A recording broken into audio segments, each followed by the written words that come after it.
Nallamala one के बाघों से सुरक्षित हृदय में एक ऐसा पर्वत है जो केवल चट्टान और मिट्टी से नहीं बना है। प्राचीन ग्रंथों में इसे सिरिधान, धन का पर्वत कहा गया है। लेकिन यहाँ का धन सोना नहीं है, ये उससे कहीं अधिक खतरनाक और कहीं अधिक दिव्य है। श्रीशैलम में आपका स्वागत है, हमारी पृथ्वी पर एकमात्र ऐसा स्थान जहां ज्योतिर्लिंग की परम पुरुष ऊर्जा और महाशक्ति, पीठ की सर्वोच्च स्त्री शक्ति एक ही बिंदु पर मिलती है। जरा सोचिए, भारत भर में 12 ज्योतिर्लिंग फैले हुए हैं, 18 महाशक्ति पीठ हैं। आंकड़ों के अनुसार इन सभी के एक ही मंदिर परिसर में होने की संभावना लगभग शून्य है। फिर भी श्रीशैलम में भगवान मल्लिकार्जुन और माता भ्रामरंबा पीठ से पीठ मिलाकर विराजमान हैं। यही क्यों? इस दूरस्थ पहाड़ी को ही क्यों चुना गया? क्या ये महज एक मंदिर है या ये ब्रह्मांड की शक्तियों को संतुलित करने के लिए बनाया गया एक आध्यात्मिक केंद्र है? इस वीडियो में हम सिर्फ वास्तुकला ही नहीं देख रहे हैं, हम एक ठोस पत्थर की दीवार के अंदर से आती हजारों मधुमक्खियों की रहस्यमयी बिनबिनाहट सुनेंगे। हम उन गुप्त सुरंगों का पता लगाएंगे जो माना जाता है कि कैलाश पर्वत तक जाती हैं, और हम जानेंगे कि क्यों भारत के महानतम राजा पल्लव वंश से लेकर छत्रपति शिवाजी महाराज तक इस पर्वत के सामने भय और श्रद्धा से सिर झुकाते थे। आज सीक्रेट्स ऑफ डिवाइन टेम्पल्स में हम दक्षिण के कैलाश के रहस्यों को उजागर कर रहे हैं। अगर आप दैवीय शक्ति में विश्वास करते हैं तो अभी सब्सक्राइब बटन दबाएं। चलिए श्रीशैलम के किले में कदम रखते हैं।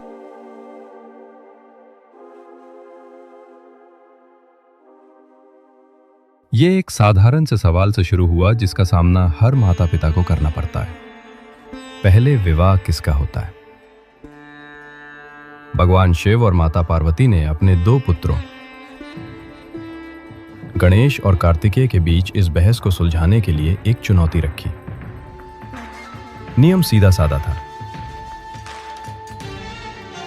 जो सबसे पहले पूरी दुनिया का चक्कर लगाकर कैलाश लौटेगा उसे विजेता घोषित किया जाएगा। देवताओं के सेनापति कार्तिकेय ने एक पल भी बर्बाद नहीं किया। उन्होंने अपनी शक्ति और गति पर भरोसा किया। प्रतियोगिता की आग में जलते हुए उन्होंने महासागरों, पहाड़ों और महाद्वीपों को पार किया। लेकिन कैलाश लौटकर गणेश ने कुछ ऐसा किया जिससे ज्ञान की परिभाषा हमेशा के लिए बदल गई। गणेश को एहसास हुआ कि उनके लिए उनके माता पिता ही संसार हैं।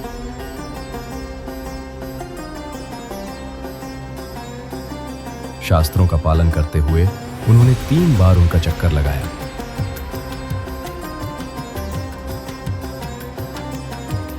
और कार्तिकेय के पहला चक्कर पूरा करने से पहले ही दौड़ जीत ली। दृश्य की कल्पना कीजिए, कार्तिकेय थके हारे लेकिन मन ही मन विजयी होकर लौटते हैं और पाते हैं कि उत्सव पहले ही समाप्त हो चुका है। उस क्षण उन्हें ज्ञान नहीं, अन्याय दिखाई दिया। उन्हें लगा कि उनकी मेहनत को नजरअंदाज कर दिया गया था। विरक्ति भाव से प्रेरित होकर कार्तिकेय ने सब कुछ त्याग दिया। उन्होंने कैलाश छोड़ दिया और कभी वापस न लौटने का संकल्प लिया। वे दक्षिण की ओर क्राउंज पर्वत की ओर चल पड़े।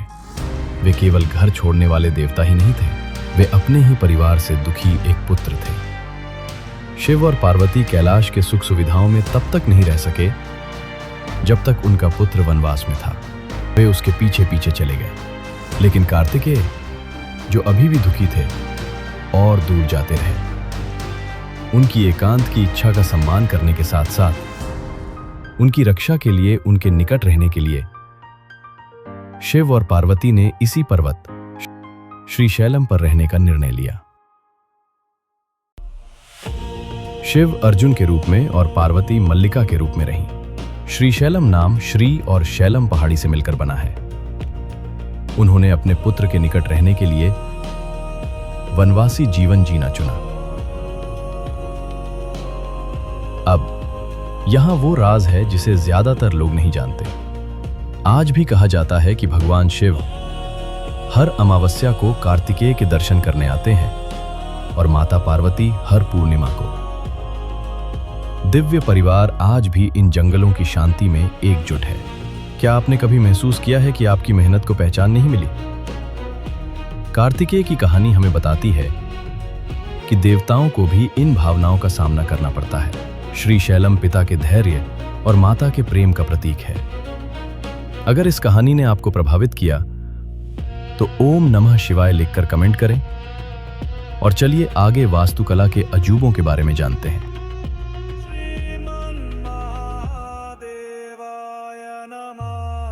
ये अविश्वसनीय है कि हमारे पूर्वजों ने सुंदरता को इतनी अपार शक्ति के साथ कैसे जोड़ा। अगर आपको लगता है कि आधुनिक इंजीनियरिंग इन प्राचीन उस्तादों के सामने कुछ भी नहीं है, तो अभी लाइक बटन दबाएं। आगे हम 7 अनसुलझे रहस्यों में गहराई से उतरेंगे, जिसमें दीवार के अंदर बिनबिनाती मधुमक्खी भी शामिल है। इसे देखना ना भूलें। श्री शैलम महज एक मंदिर नहीं है, ये एक ऐतिहासिक धरोहर है। 1800 वर्षों से भी अधिक समय तक दक्षिण भारत के हर महान साम्राज्य ने न केवल इस भूमि की रक्षा के लिए बल्कि इससे आशीर्वाद प्राप्त करने के लिए भी संघर्ष किया। सातवाहन वंश से जिन्होंने सबसे पहले इसकी शक्ति को पहचाना, लेकर चोल, पल्लव और काकतीय वंश तक। यहां आप जो पत्थर देखते हैं वे हजारों वर्षों के इतिहास में डूबे हुए हैं।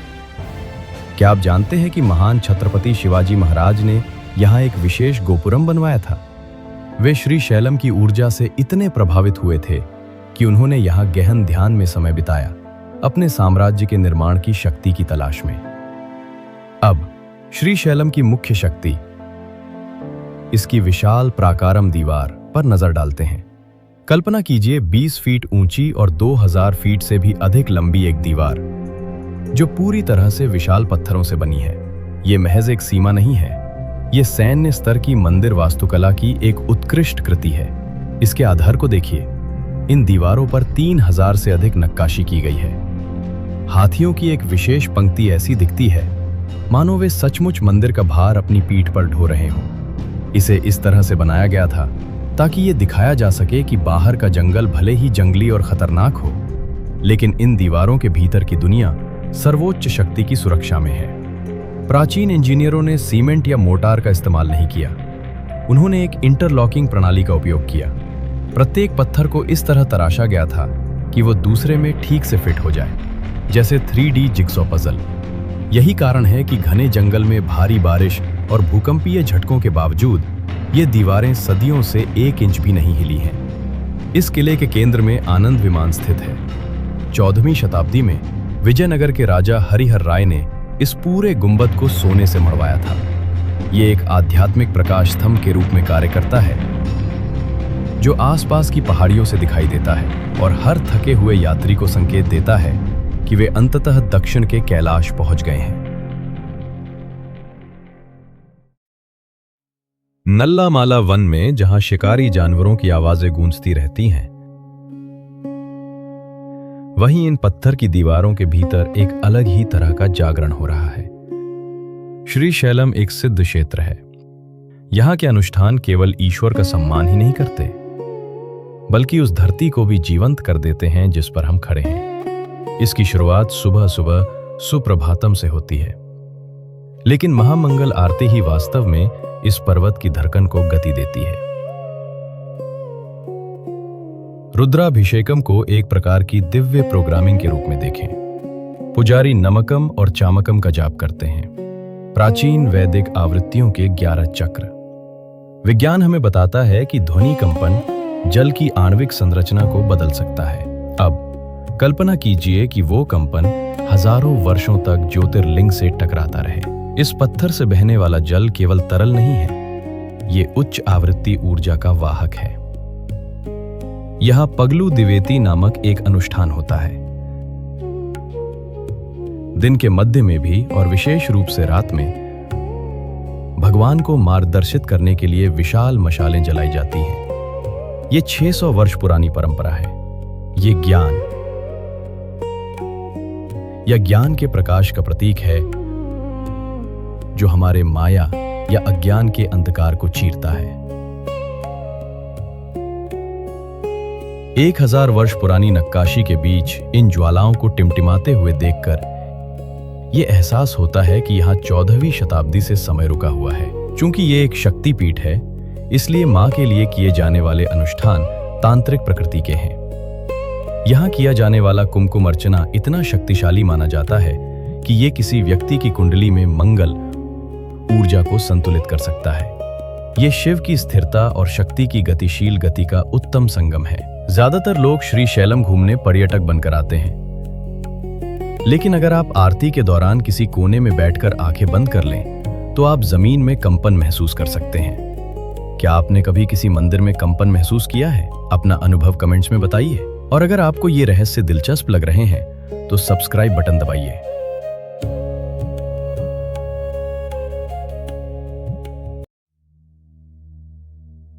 रुको, सुनो।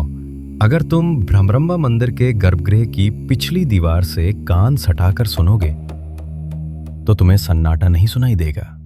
तुम्हें हजारों मधुमक्खियों की लगातार तेज भिनभिनाहट सुनाई देगी। विज्ञान इसे ध्वनिक अनुनाद कहता है, लेकिन भक्त सच्चाई जानते हैं, ये भ्रमरी शक्ति है। स्वयं देवी, जिन्होंने राक्षस अरुणासुर का वध करने के लिए मधुमक्खी का रूप धारण किया था।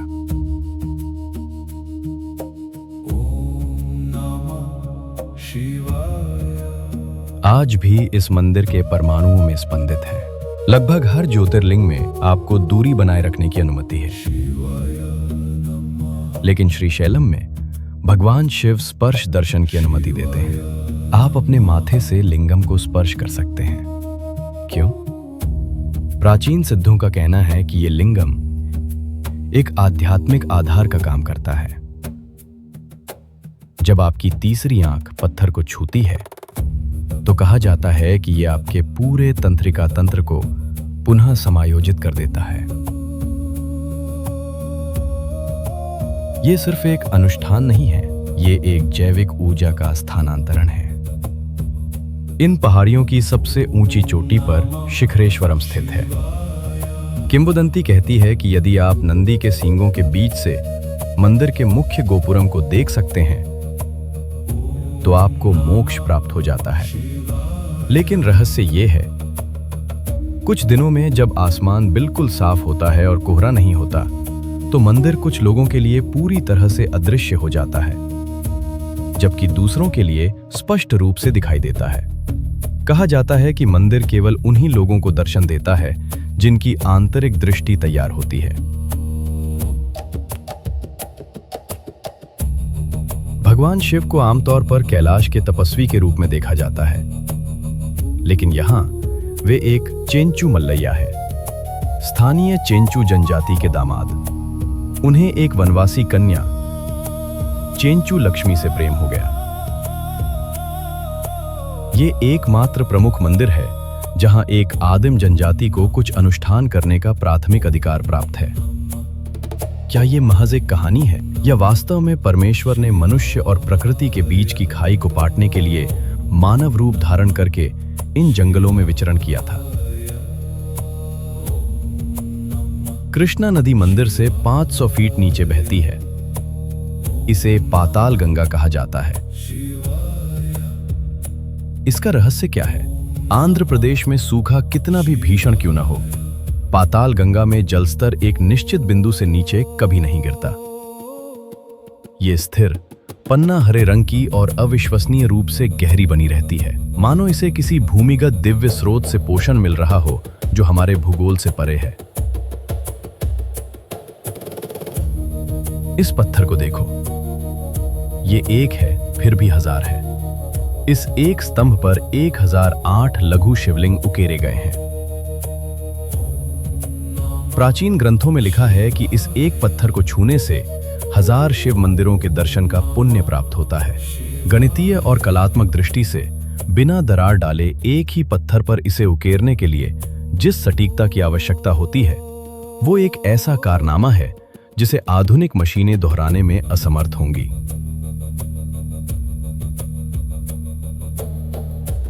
मुख्य मंदिर के बहुत नीचे बंद द्वार है। स्थानीय किंवदंतियां और प्राचीन शिलालेख सुरंगों के एक जाल का उल्लेख करते हैं, जो न केवल भारत के अन्य भागों तक बल्कि कैलाश और वैकुंठ जैसे विभिन्न आयामों तक भी ले जाते हैं। कई योगी इन सुरंगों में प्रवेश कर चुके हैं और फिर कभी नहीं देखे गए। क्या ये केवल गुफाएं हैं या किसी उन्नत आध्यात्मिक सभ्यता द्वारा निर्मित वर्महोल है? श्री शैलम सिर्फ एक गंतव्य नहीं बल्कि एक यात्रा है।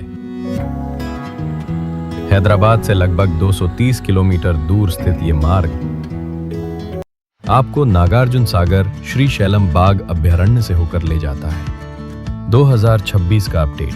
ध्यान रखें, मुन्नानूर और दोमाला पेंटा स्थित वन चौकियों पर निजी वाहनों का प्रवेश रात 9 बजे से सुबह 6 बजे तक बंद रहता है। सूर्यास्त से पहले द्वार तक पहुंचने के लिए अपनी यात्रा की योजना बनाएं। ये मार्ग बेहद खूबसूरत है, लेकिन सतर्क रहें, आप बागों के घर में मेहमान हैं। लंबी अनिश्चित कतारों के दिन अब बीत चुके हैं। 2026 में दर्शन और आवास दोनों के लिए ऑनलाइन बुकिंग अनिवार्य है। सुझाव 1, अपना शीघ्र दर्शन फास्ट ट्रैक कम से कम 2 सप्ताह पहले बुक करें। सुझाव 2, यदि आप स्पर्श दर्शन शिलाशिम को स्पर्श करना चाहते हैं तो सुबह के समय के विशिष्ट स्लॉट देखें। ये स्लॉट सबसे जल्दी भर जाते हैं। मंदिर में प्रवेश करने से पहले परंपरा का पालन करें। पाताल गंगा की ओर बढ़ें। आप 500 पत्थर की सीढ़ियां उतर सकते हैं, लेकिन बांध के शानदार दृश्य के लिए मैं रोपवे की सलाह देता हूं। कृष्णा नदी में पवित्र स्नान करें या कम से कम अपने सिर पर जल छिड़कें। ऐसा माना जाता है कि मल्लिकार्जुन के सामने खड़े होने से पहले यह आपकी आभा को शुद्ध करता है। श्री शैलम में सख्त पारंपरिक पोशाक का पालन किया जाता है। पुरुषों को धोती या कुर्ता पायजामा पहनना अनिवार्य है। महिलाओं को साड़ी या चूड़ीदार दुपट्टे के साथ पहनना चाहिए। मुख्य मंदिर के अंदर मोबाइल फोन और कैमरे सख्त वर्जित हैं। प्रवेश द्वार के पास सुरक्षित लॉकर उपलब्ध है। इसका उपयोग अनप्लग होने और दिव्य ऊर्जा से वास्तव में जुड़ने के अवसर के रूप में करें। श्री शैलम सिर्फ एक मंदिर से कहीं अधिक है। ये एक प्राचीन दुनिया का द्वार है। चाहे आप इतिहास, वास्तुकला या देवी के रहस्य के लिए आएं, आप पहले जैसे नहीं लौटेंगे। मुझे आशा है कि यह मार्गदर्शिका आपकी आध्यात्मिक यात्रा में आपकी सहायता करेगी। अगर आपको यह विस्तृत जानकारी उपयोगी लगी तो कृपया हमारे चैनल को सब्सक्राइब करें। इससे हमें दुनिया के सामने और भी छिपे हुए मंदिर रहस्य लाने में मदद मिलेगी।